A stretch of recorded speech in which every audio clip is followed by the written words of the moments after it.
The first type, we'll start with type 1. This type tends to be called the perfectionist or the improver.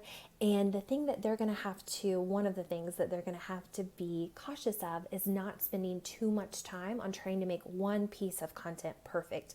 Hopefully, you have a lot to say. There's a lot to be said. There's a lot to share with your audience. There's a lot of ways to help your audience. We just talked about, 2 big ideas that you could start creating content from.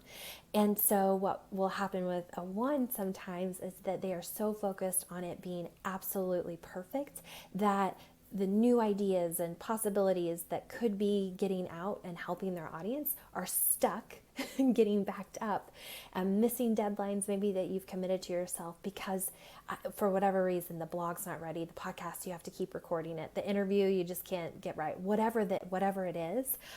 So to avoid that happening, just think, you're going to be creating content. If you are watching this, if you are creating your own business, like you are in the business of creating content, whether it's content that people later pay for or you're providing value and connection with, you're going to be creating a lot of content. And so know that you'll just get better, and the grammar police are out there. I get visited by them occasionally, and that's okay. That's okay. I thank them, fix it if you can. If you can't, at the end of the day, you're putting out a lot of content. And so that's to be expected that there might be an imperfection, a typo or two, and just keep going. Okay. The type 2 is also called the helper. And the thing that they're going to have to be cautious of when they're this content creator is that they only are sharing value and never sharing what they have to sell. And so that's going to be really hard to stay in business if you're not talking about anything you have to sell. So there is this content recipe that I like to share where there's 3 pieces. There is the value piece where you're sharing, tips, information that would be helpful, how to, quick fixes, that type of thing, common questions, common answers to common questions. And then you're also sharing connection content about yourself, stories about yourself, relatable, lessons learned. And then the third piece is your promotion content. And so that could be, hey, I have this for sale. It could also be sharing client testimonials. It could be sharing common objections that you get and some things to think about when it comes to that. But making sure that, yes, it's important to give value, but we can't stay and only give value, because a lot of people too, you'd be surprised, are probably thinking, okay, like how else can I work with this person? Like what else do they have to offer? How else could I be helped by them? The type 3 is called the achiever, and their biggest problem, one of their biggest problems, is going to be maybe thinking, I just don't know that this is working. I put out a post today, I did a reel, I shared a Pinterest post, a Pinterest pin, and I'm not getting the immediate feedback that I want. And the thing that I'll share here is that really it's not ever going to be one post that does it. It's never, even if you went viral, like what's your plan after that? How are you going to stay relevant? So it really is the sum of all of your posts. So staying consistent is important. Yes, be aware of what's resonating, tweak and adjust as needed to create questions. Ask your audience what they want, what are they struggling with, what do they need help with, so that you can ensure that the content that you're sharing is relevant. I'm over on LinkedIn too, and I will say, like, there's not a lot of liking or commenting happening on my posts. But ironically, my biggest clients have come from LinkedIn, who have said they've saw my posts. They are enjoying what I'm sharing, and I'm like, oh my gosh, I didn't even know that you were here. So people are watching even if you don't think that they are. The type 4 is called the individualist, and the thing that they're going to have to watch out for is this feeling of, I have to create something brand new. It has to be completely original, completely unique, and otherwise, what's the point? And that's going to be hard to do, based on where we are in our lifetime, the life of the world. There's not a lot that hasn't been created, or that hasn't already been created, though, still waiting to be created. So, with that, it's just thinking, okay, I don't have to create something like brand new. I don't have to rack my brain thinking of, something that's never been created before. How can I put my own twist on it? And even if you and I were given the same exact topic to give a presentation on, the way that we do it is going to be completely different. The spin that we put on it is going to be different. The energy that we bring is going to be different. The graphics that we use, the colors, or the cadence, if we do activities, if we, how short or how long it is, are we adding music, are we getting people up and being active, are we, all kinds of different ways can be, well, it'll be different, right? And so don't feel the pressure to have to create something completely brand new that's never been done before you can get started sharing content. And then type 5 is called the investigator.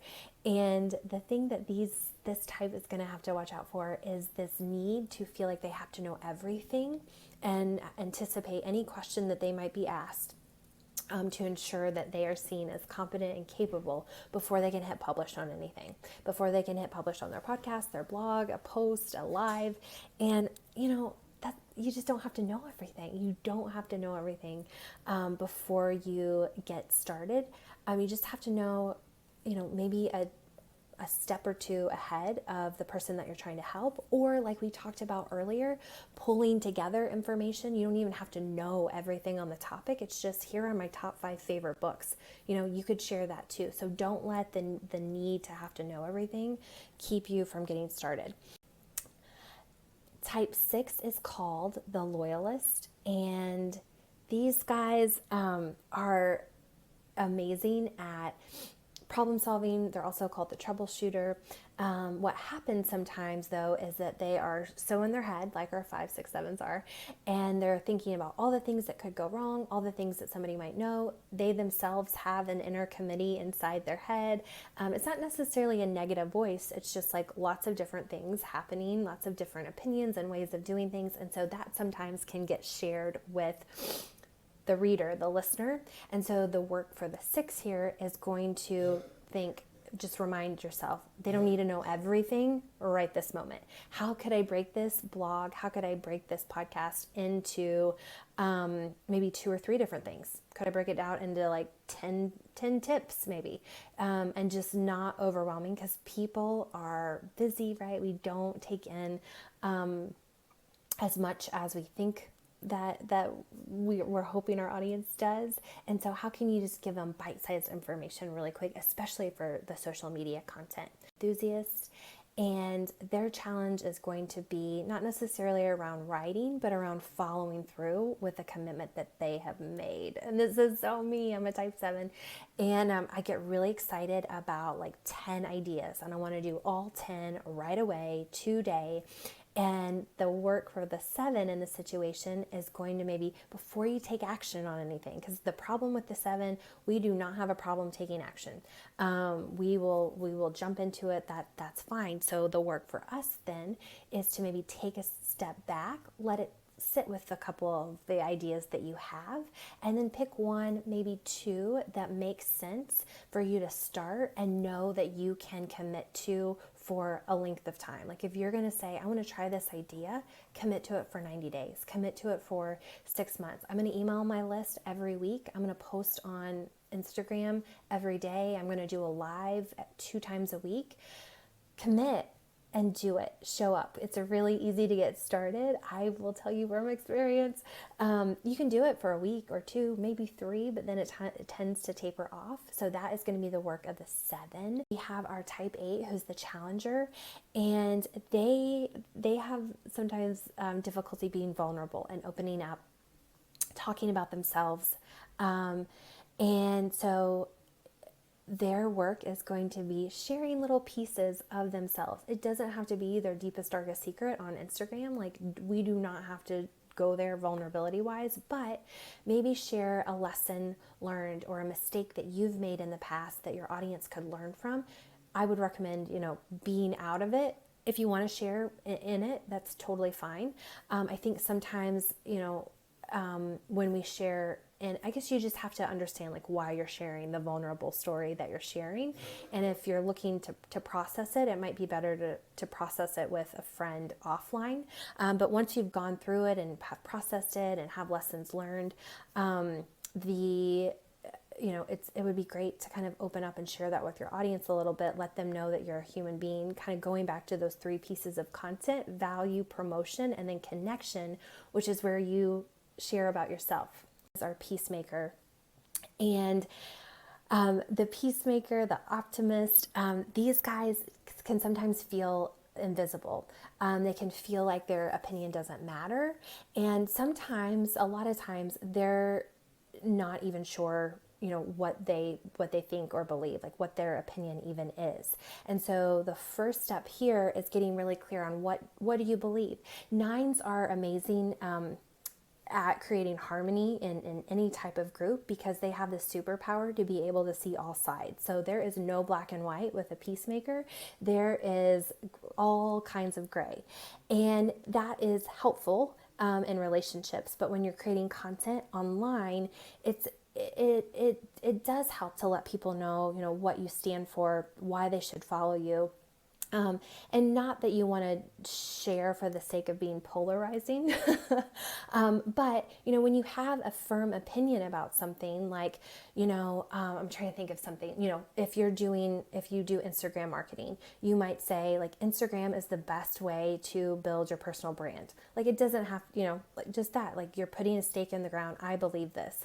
So one, getting clear on some key things that you believe, and then putting yourself out there, channeling. When 3s are growing, they go to their 3, or I'm sorry, when 9s are growing, they go to their 3 arrow and step into more energy and charisma and belief in themselves, because ironically, they're going to realize that they're not invisible, and people are actually really thirsty for what they have to say, and are going to be really appreciative for the way that they say things and the way that they put things, because they're going to have this really different perspective than maybe somebody else with a little bit more like assertive, aggressive energy.